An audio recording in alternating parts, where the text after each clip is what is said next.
Palabras sorprendentes la del apóstol Pablo y que es necesario que las podamos comprender. Muchas veces nos preguntamos, ¿no?, ¿qué quiere o qué quiso decir Pablo con esto o aquello? Y aquí nos encontramos frente a una declaración que realmente es interesante. Dice el versículo 17, que sería el punto clave de esta reflexión: de aquí en adelante nadie me cause molestias, porque yo traigo en mi cuerpo las marcas del Señor Jesús. Qué importante, ¿no? No sé si alguna vez se topó con este texto y si alguna vez a lo mejor estuvo pensando qué quiso decir o a qué se refería el apóstol Pablo al decir estas palabras, al escribirlas. Sabemos que Pablo tuvo un ministerio fructífero, de mucha bendición. Dios lo llamó para poder predicar el Evangelio, especialmente a los gentiles, y con este propósito el Señor lo hizo misionero, ¿no? Recorrió toda la zona de Asia Menor, luego Macedonia, Grecia, y al final después, bueno, aunque no de la forma que él quería, pero llegó inclusive a Roma, a ese lugar donde desde allí escribió varias de sus cartas. Pero hay algo que tenemos que decir y que él lo testifica o lo testigua a través de sus escritos, de sus cartas, que en definitiva podemos decir que fue uno de los más prolíferos escritores del Nuevo Testamento, comparado con los escritos que tenemos de Juan o de Pedro.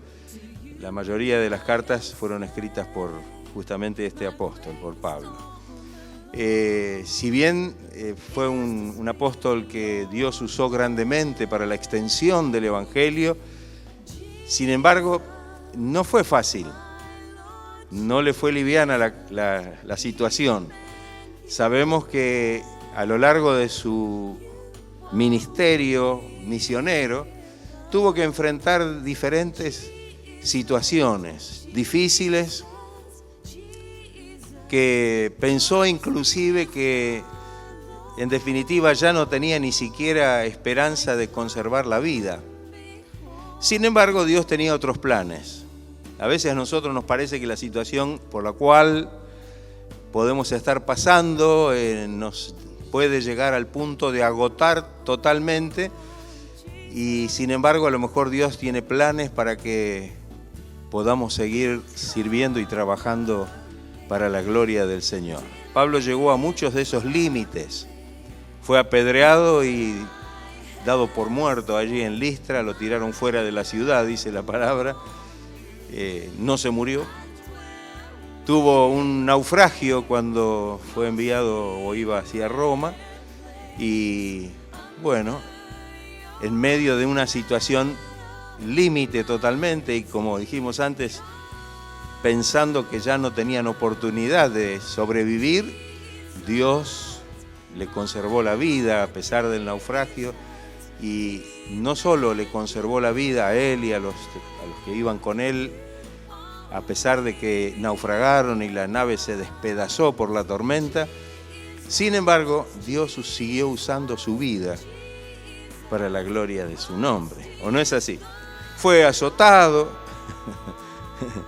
Así que tenemos muchas experiencias que él tuvo que pasar para poder realmente continuar con el ministerio que el Señor le había dado. No fue liviano, no fue fácil. Sin embargo, había una razón pero poderosa para que él pudiera continuar firme en el servicio del Señor. Él reconocía que era totalmente débil frente a las situaciones que podía enfrentar, pero pudo decir y pudo experimentar que el poder de Dios se manifestaba en esa debilidad.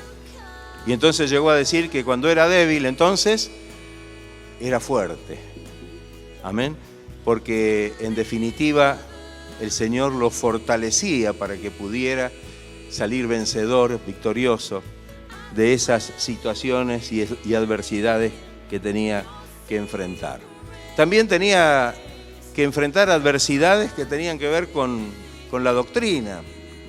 Dentro del judaísmo estaban los judaizantes, que para aquel entonces estaban desparramados por todo el Imperio Romano, y donde el apóstol Pablo iba, no importa si estaba en Asia Menor o si estaba en cualquiera de las otras iglesias, o hasta Macedonia o también en Grecia, allí estaban estos personajes que combatían al apóstol Pablo y de alguna manera trataban de hacerlo quedar como que él no era un verdadero apóstol del Señor.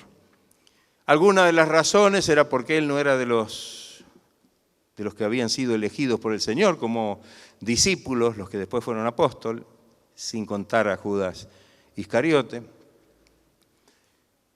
que no calificaba como un apóstol del Señor, y él con toda humildad reconocía que no era ni siquiera digno de ser llamado apóstol, no solamente por esto, sino también porque había sido perseguidor de la iglesia y había sido o había consentido aún en la muerte de creyentes, como lo fue la del primer mártir cristiano. Me refiero a ese hombre de Dios, a ese diácono del Señor que fue Esteban. Ahora bien, decían que él no predicaba realmente la verdad del Evangelio, del mensaje. Y creo que esto es algo que también hacía mella, no solamente los padecimientos físicos o todo lo que tuvo que enfrentar, sino también toda esta lucha permanente, porque donde iba se los encontraba a estos personajes y tenía que combatir porque malograban la fe de muchos que habían creído en el Evangelio y se oponían al mensaje que él predicaba. Qué importante todo esto, ¿no? Pablo llega a este punto y dice estas palabras. Lo que dice en el versículo 16,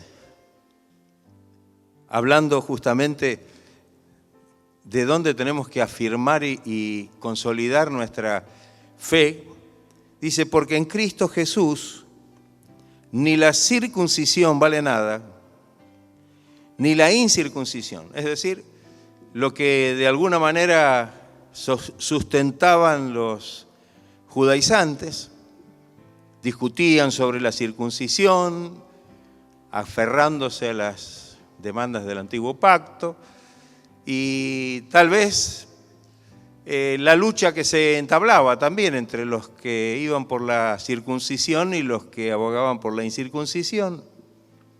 Entonces Pablo termina como agotando su forma de expresión y diciendo, porque en Cristo Jesús ni la circuncisión ni la incircuncisión tiene ningún valor, sino una nueva creación. Lo importante era que tanto circuncisos o incircuncisos debían tener la experiencia real del nuevo nacimiento por medio de la obra del Espíritu, para que pudieran considerarse como verdaderos creyentes, como verdaderos hijos de Dios. Y esto es algo fundamental, mismo para hoy. Hay tantas idas y vueltas a veces con los mensajes, con algunas posturas teológicas o a veces ni siquiera digamos que son teológicas, sino también hasta filosóficas. Y a veces se producen esos interminables debates sobre cosas que realmente no conducen a nada, y vamos a encontrar quienes se trenzan en esas discusiones, siendo que el mismo apóstol dice que no nos metamos en esto, en vanas discusiones sobre cosas que no aprovechan, que no nos sirven para nada, porque Dios no nos puso para discutir. El Evangelio no se discute, el Evangelio se predica.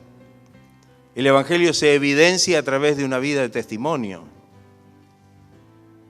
El Evangelio no es para que pueda o no tener la aprobación de las personas, sea la persona quien fuera. Entonces, aquí esto, lo que dice Pablo es, yo diría como terminante, ¿no? Terminante. Porque en Cristo Jesús ni la circuncisión vale nada, ni la incircuncisión, ninguna de las posturas, sino una nueva creación. Y a todos los que anden, los que vivan conforme a esta regla, y esta fíjese que es una regla, regla viene de reglamento, ¿no? Todos los que viven conforme a esta regla, que es del Señor, Pablo dice, paz y misericordia sea a ellos y al Israel de Dios. Qué hermoso, ¿no? Vivir conforme a esta regla. ¿Ha nacido de nuevo? ¿Ha tenido la experiencia del nuevo nacimiento? Pablo tenía que enfrentar cómo se inquietaba a los cristianos con todo este tipo de enseñanzas falsas.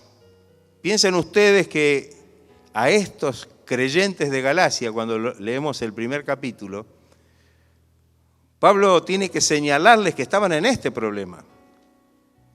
Estaba maravillado, más bien asombrado, perplejo, de cómo tan pronto, es decir, a tan poco tiempo de haber conocido el verdadero evangelio, la verdad del evangelio y haber gustado la bendición de Dios, habían escogido ahora un evangelio diferente. Y después Pablo como que corrige eso diciendo, no es que haya otro evangelio, no es que haya otro evangelio distinto, parecido, no existe otro evangelio, sino hay quienes lo pervierten. Y para esos, ese evangelio pervertido es maldición. Y para todos aquellos que lo siguen. Entonces, Pablo tiene que hablar con mucha firmeza a estos creyentes de Galacia. Estas iglesias de Galacia estaban sacudidas, habiendo comenzado por la experiencia verdadera y real por medio del nuevo nacimiento y de la presencia y el bautismo del Espíritu Santo, habiendo comenzado por el Espíritu, estaban acabando ahora por la carne.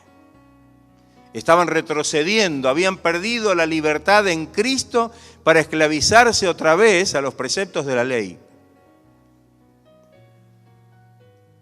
Entonces, todo esto era usado en contra de Pablo como argumento de que él no era realmente un verdadero apóstol. No es fácil. Cuando tenemos que predicar el Evangelio y hay quienes dicen, ese no es el verdadero Evangelio. Lo que está predicando no es la verdad. Y no solamente lo dicen, sino que están contaminando la mente de aquellos que reciben el mensaje verdadero del Evangelio para que no puedan realmente ver la verdad del Evangelio. Entonces, Pablo aquí dice, de aquí en adelante, y ese es el versículo punto sobre el cual me baso en la reflexión en esta tarde. De aquí en adelante, nadie me cause molestias. A ver, la primera parte del texto. Nadie me cause molestias. Había sido terriblemente acosado Pablo por predicar el Evangelio. No le había sido fácil. No es que tenía, como decimos a veces, el campo orégano. Y él podía ir predicar. No.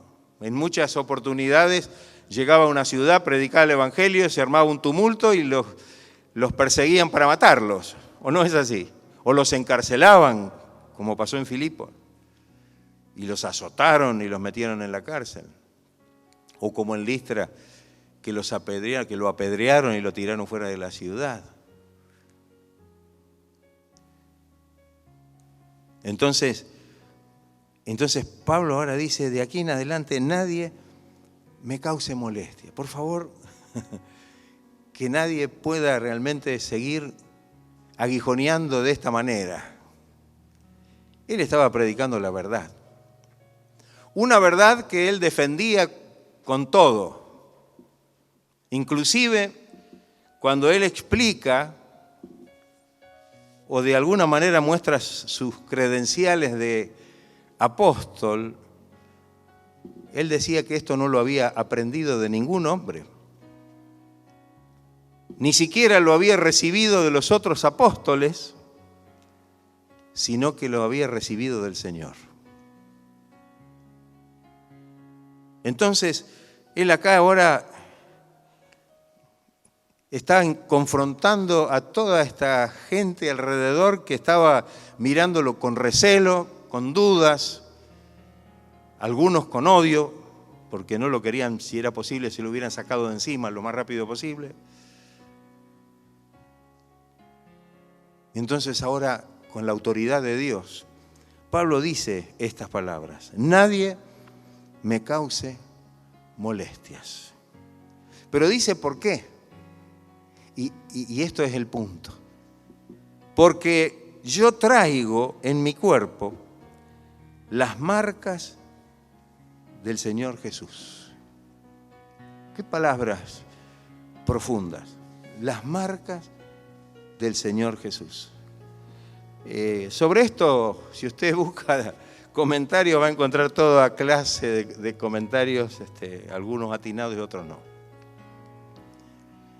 Sí tenemos que decir que en realidad no traía ningún estigma en su cuerpo que hiciera mención a las marcas que Jesús podía tener en su cuerpo. Y cuando decimos esto pensamos en que Jesús fue azotado. ¿No es así? Fueron clavadas sus manos y fueron clavados sus pies. ¿Habrán quedado marcas en su cuerpo? Fue traspasado con una lanza en su costado, fue coronado con una corona de espinas. Sin embargo, creo que Pablo no está aludiendo a esas marcas para decir esto que dijo.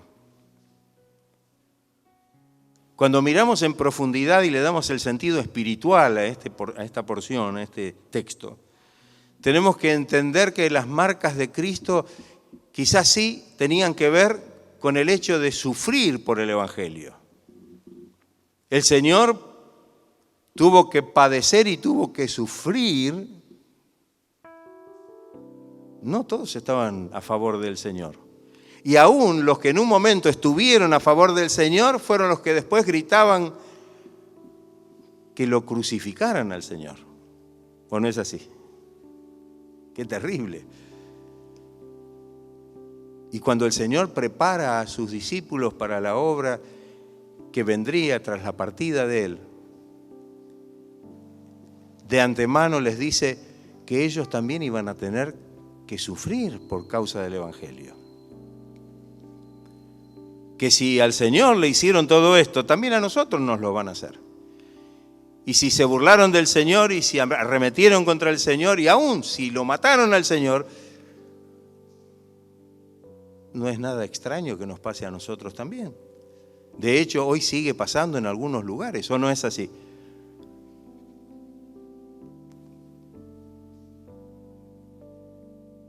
Sin embargo, tenemos que comprender la importancia de cuál es el mensaje para nosotros o que podemos extraer para nosotros a través de esta palabra. Que podamos nosotros, como decía el apóstol Pablo, también llevar o traer en nosotros las marcas del Señor Jesús. Y tal vez cuando hablamos de estas marcas significa no solamente las de su cuerpo, sino aquellas cosas que el Señor tuvo que enfrentar. Y también aquellas cosas que el Señor muestra como tan necesarias para nosotros y que son nuestra identidad con el Señor. Dice que el que dice que es del Señor debe andar. ¿Qué quiere decir andar? Vivir, andar como Él anduvo, vivir como Él vivió. Y esto en otras palabras, significa llevar las marcas de Cristo. Ser identificados con el Señor. Cuando alguien observa nuestra vida, tiene que ver en nosotros la evidencia de esas marcas de Cristo. Yo diría que en este caso sí, como una credencial de que somos enviados por el Señor para anunciar y predicar el Evangelio. Y cuando nos referimos a esto, podemos estar hablando acerca de que debemos tener la señal de Cristo en nuestra vida, la marca de Cristo en nuestra vida, su carácter, su dignidad. Debemos tener o llevar las marcas de Cristo cuando hablamos de la santidad, cuando hablamos de la justicia, cuando hablamos de la verdad, cuando hablamos de nuestra vida y de cómo vivimos nuestra vida aquí sobre la tierra. Vivimos en un tiempo donde parece que todo esto no se tiene absolutamente en cuenta. No se tiene en cuenta. Y qué importante para nosotros tal vez tener esto, ¿no? En un tiempo donde hay tantos cristianos que tienen más marcas del mundo que del Señor. Que las marcas o las señales que da nuestra vida en todos los aspectos puedan realmente identificarse con la vida de Cristo. Y que esto no signifique para nosotros vergüenza, sino honra. Y si tengo que llevar las marcas de Cristo y nos referimos a una vida santa, a una vida perfecta, a una vida de testimonio, a una vida de renunciamientos, esto no nos debe avergonzar, sino esto realmente debe honrarnos de que podamos nosotros llevar sobre nosotros las marcas de Cristo. Vivimos un evangelio tan diluido, yo hablo en términos generales, hablo en términos generales. Y yo digo, qué importante tomar conciencia o tal vez autoevaluarnos y fijarnos si realmente estamos llevando las marcas de Cristo. Cuando lo maldecían, dice el apóstol Pedro, no respondía con maldición. Encomendaba al Señor la causa.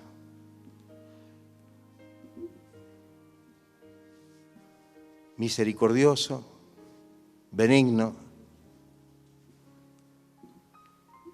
Y yo digo,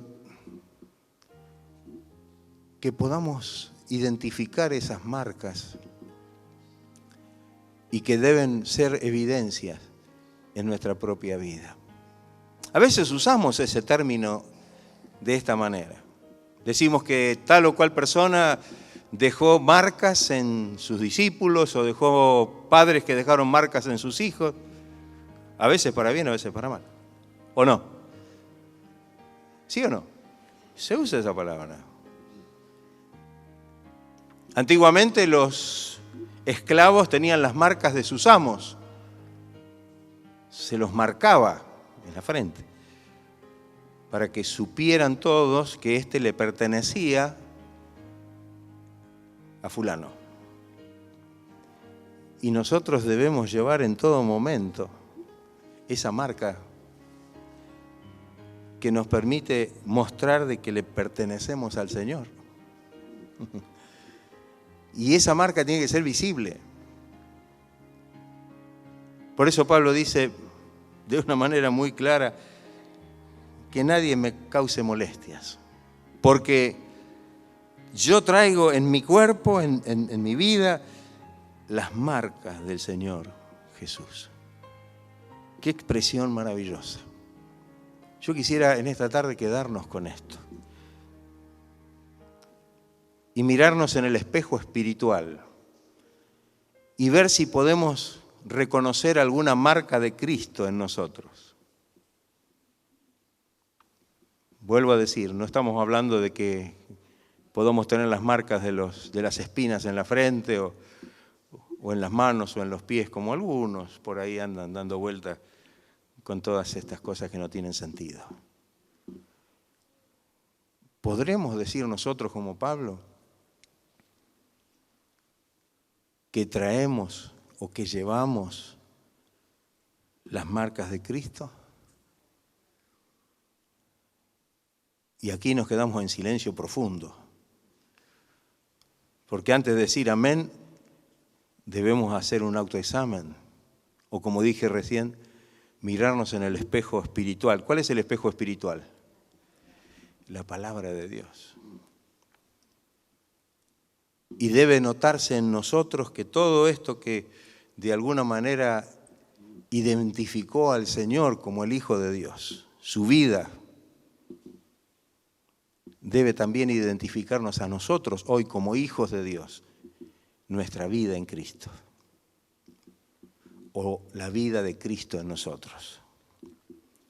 ¿Estaremos dispuestos a observar esto con atención? Qué triste para el mundo, ¿no? Usted fíjese que vienen a veces las escandalosas modas que aparecen y con tantas cosas, y las personas enseguida empiezan a llenarse de todo ese tipo de marcas que identifican a la persona con la época, con lo que el mundo cree que debe reflejar la persona. Pero tal vez eso es para el mundo, porque el que no es de Cristo pertenece al mundo. Pero el que es de Cristo pertenece al Señor. Y que si hay marcas en nuestra vida, si hay señales evidentes en nuestra vida, que sean aquellas que nos identifican con Cristo, las marcas de Cristo. ¿Estaremos nosotros dispuestos a llevar, no digo con orgullo porque esa palabra no nos cabe a nosotros, la palabra orgullo es siempre mal entendida, pero con honra? Porque fíjense que muchas de las marcas que a veces les quedaban a los esclavos eran deshonrosas. Y si alguno podía haber comprado su libertad o había a lo mejor alcanzado la libertad de alguno de sus amos, de todas maneras quedaban marcas indelebles en su cuerpo, evidencias que no les traían ninguna honra. Pero ahora nosotros somos del Señor y debemos exhibir, como dice aquí el apóstol Pablo, que traemos en nuestro cuerpo las marcas del Señor Jesús. ¿Estará usted consciente de esta necesidad? ¿Hay evidencias en su vida de que usted realmente es del Señor y que está sirviendo al Señor? Quizás esas marcas al mundo no le interesen o le cause espanto o burla. ¿O no es así? Sí. Pero a nosotros nos es de honra si tenemos que sufrir por causa de nuestro Señor Jesucristo. Que el Señor nos ayude. Dice que los discípulos eran reconocidos por haber estado con el Señor. ¿Por qué eran reconocidos? A pesar de que eran hombres imperfectos. Y pregunto, ¿nos reconocen a nosotros que estamos con Jesús? Cuando nos ven a nosotros nos dicen, este es del Señor. Aunque sea para burlarse, tal vez no para hacernos una reverencia o aplaudirnos. Pero la burla, el escarnio y la desaprobación del mundo para nosotros es honra delante del Señor. Alabado Dimaray Shandana Maray Shindara Maray. ¿Estaremos nosotros dispuestos? Yo siempre digo a veces que muchas veces nos cuesta identificar a un creyente. ¿Pero por qué nos cuesta identificarlo? Porque no tiene marcas del Señor. Porque ni en su vida, ni en su testimonio, ni en su hablar, ni en su forma de vivir, de moverse, está exhibiendo las marcas de Cristo. Y claro que cuesta identificarlo. Pero qué fácil es identificar a un cristiano cuando realmente vive para la gloria y para la honra del Señor. En el lugar donde esté, se va a hacer evidente de que usted lleva en su cuerpo, en su vida, las marcas de Cristo. ¿Se sentirá usted honrado de llevar las marcas del Señor? ¿Se sentirá honrado? ¿Le da vergüenza exhibir las marcas del Señor Jesús?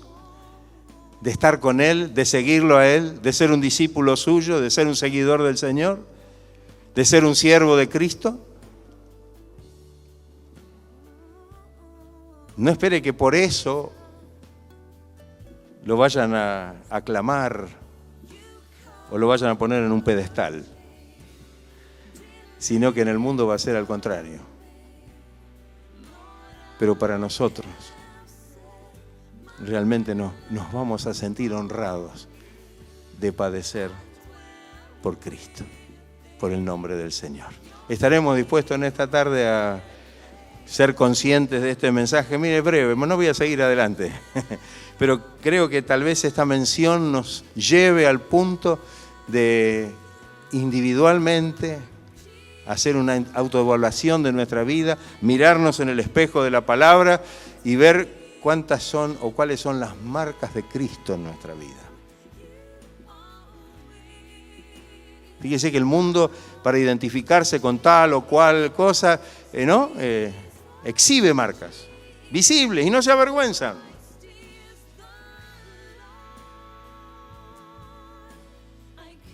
Aunque muchas de esas marcas hablan de muerte, hablan de injusticia, de pecado. ¿Cómo nos vamos a sentir nosotros avergonzados por dar muestras de las marcas de Cristo en nuestra vida?